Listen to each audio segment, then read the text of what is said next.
morning, everybody. We're on a new job today and we're doing a little concrete slab here. So it's nothing decorative, just a basic concrete pad here to get rid of all this dirt. Got a gas line stubbed up in the middle of the pad. This is going to be for a future fire pit. And this is all going to be just standard broom finish concrete. Over here we're going to be pouring a nice little curb that goes through here and then connects to that curb right there. We're going to lower all this dirt down to about 6 inches. Cap some sprinkler heads along here and get this baby ready for concrete, because we got concrete scheduled for the next day. So let's do it. Hi, Tyler Odell here with Odell Complete Concrete, and we are on a brand new job of mine. The homeowner here was actually watching our videos and began digging all the dirt out here, and then realized it was just a little too much work, so he called us in. But that's why it's halfway excavated, so it made our job pretty easy. At least the demolition aspect of it, there wasn't very much demolition to do. So we basically got right into setting our forms here. We're setting our curb right now, and then setting the forms for this patio. Timmy couldn't make it to this project. He's actually on another one, so I pulled some of our guys off of that one to come over here and help me. And yeah, we were able to do this in 2 days. We probably could have done it in one, but you know, I made it easy for us and we broke it down into 2 days. Alrighty, so this is kind of like the layout for the fire pit. The customer is still choosing between, you know, custom built fire pit and a precast fire pit. So we're just going to dig the footings for now, and while we're doing that, these guys are also capping the sprinklers. Got a couple caps here and there, but yeah, this is almost ready for concrete. We probably could have poured this out today if we really wanted to, but you know, it's been a while since I've been here, so I kind of forgot how tiny it was. But yeah, this would have been an easy one day, but that's okay. I got concrete scheduled for Monday. And then yeah, we're just gonna dig out this little section here and basically ready for concrete. In the meantime, I'm gonna go get some rebar and come back, tie it up and clean up, and yeah, that's a wrap. The forms are in for these curbs.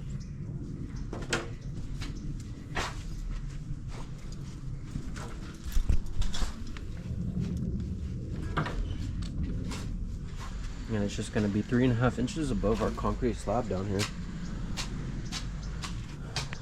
Alrighty. Now we got our main man ant compacting the dirt here. We dug it out with shovels, so we didn't really disturb the subsoil. So when we compacted it, it compacted nice, and now it's ready for concrete. So we got most of the setup compacted, footing in for the fire pit, and we're testing all the sprinkler valves, and it's just one thing after another down here. We already patched like 3 different pipes on here, and now we found out that they'd never glued this pipe in. There's a 1 inch to 1/2 inch reducer, and they just didn't glue it in. So we got the main man ant working on it, and hopefully we can just glue this back up, push it in, and it should be good. Right, Enrique? Yes, yeah. Oh, nice. Yeah, so when we're getting ready to lay concrete, it's pretty common that we run into some pretty shoddy plumbing work underground, and you know, we obviously can't have that before we pour concrete. If you have a leak under your brand new concrete, it's going to cause a ton of problems. So we made sure and we tested every valve that the homeowner has before we buried it, that everything was working properly without any leaking anywhere in the new concrete area. So we got all that squared away, but yeah, it was just one thing after another over there. There was multiple broken pipes, multiple pipes that weren't even glued in. They were just kind of next to each other. But we got all that taken care of, and we got all of our rebar tied in 2 foot on centers. So we're just about ready to go here. However, there was a little bit of miscommunication between me and the homeowner, so we had to dig this slab out an extra 3 feet. Maybe for 6 foot stake with the 99-cent store hammer. plumbing. Plumbing. Oh yeah, that'll get there. Plumbing. Maybe in 2 more days. Yeah, it's only that. There you go. Yeah. Yeah. You have a check line for? It's not the check. It's in my box in the top, the truck. Alrighty, guys, this pretty much wraps up the setup on this job. We got our curb in with rebar, and then we got our L's coming up into the concrete.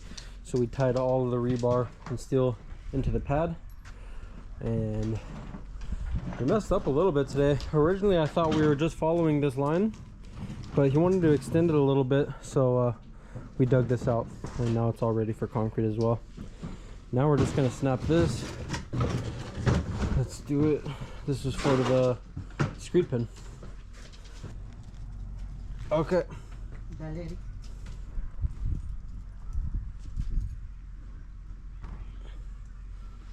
Do you see it?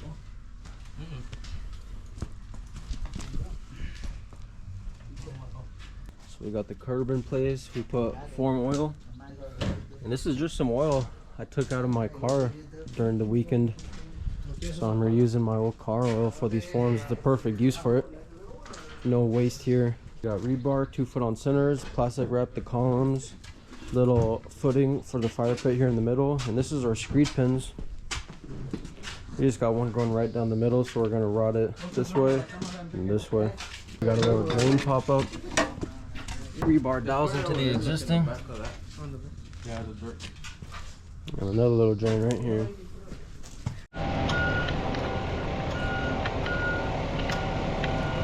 Concrete is key.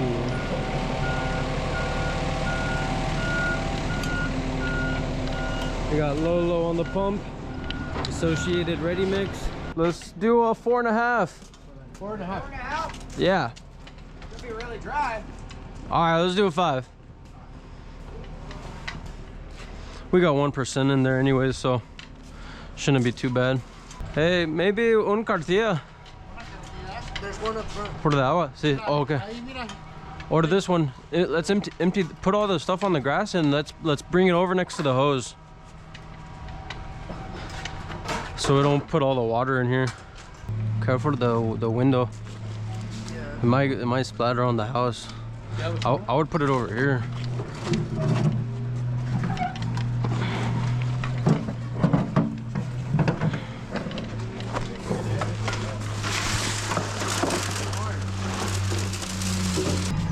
Hey, can you mix it a little bit more? Thank you.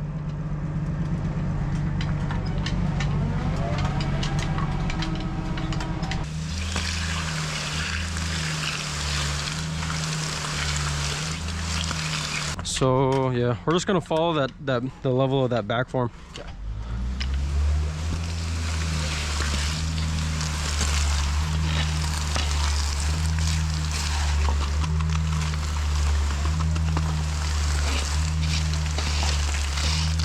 Stuff's nice and stiff.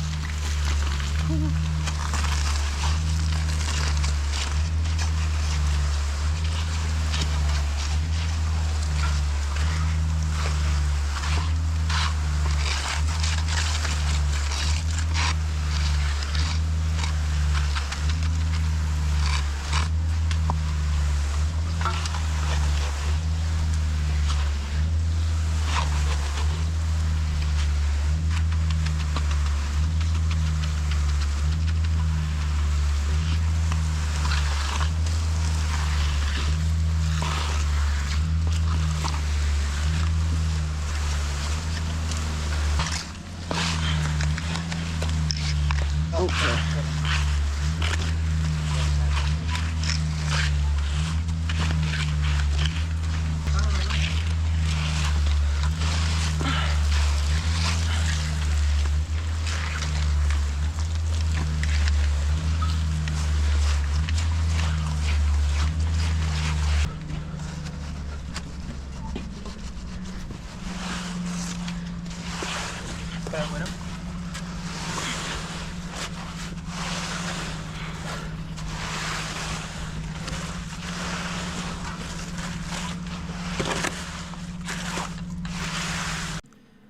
You can see just how stiff that mud is that we're laying down. I mean, we could barely rod it back as it was coming out of the hose. It's a 3000 psi pea gravel mix with 1% accelerator, And I was asking for a 4.5-inch slump before we started pouring, but the pumper recommended a 5. So we just went with the 5-inch slump, and I'm pretty glad I took that offer because, man, this stuff was hard. I can't imagine how much it would have been if it was a 4.5-inch slump. I mean, I'm sure it wouldn't have been much of a difference, but yeah, it was perfect basically, just how we would want it. You know, surprisingly enough, even with the 1% accelerator, 3,000 psi, and a 5-inch slump, it took a while to dry. It was probably a 4 to 5 hour pour after we laid it down. So pretty surprising considering it was a nice sunny day in the 70s. But yeah, it just took a little longer for some reason. Probably something to do with the soil conditions and that gazebo on top kind of blocking some of that sun from hitting it.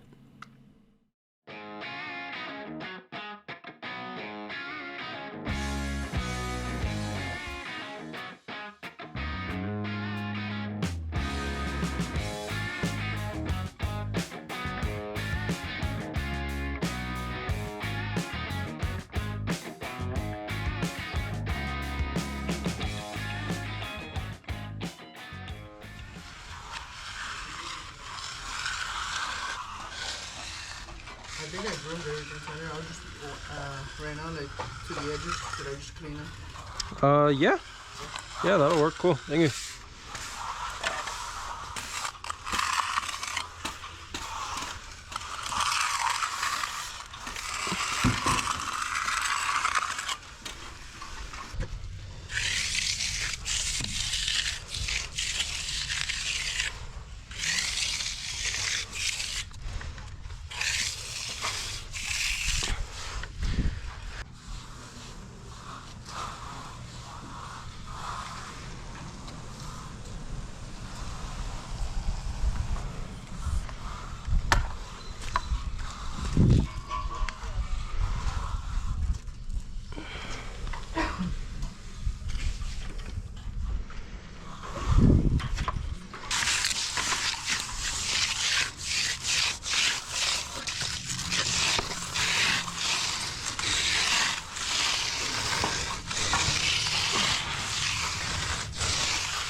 Alrighty, this is the finished product here.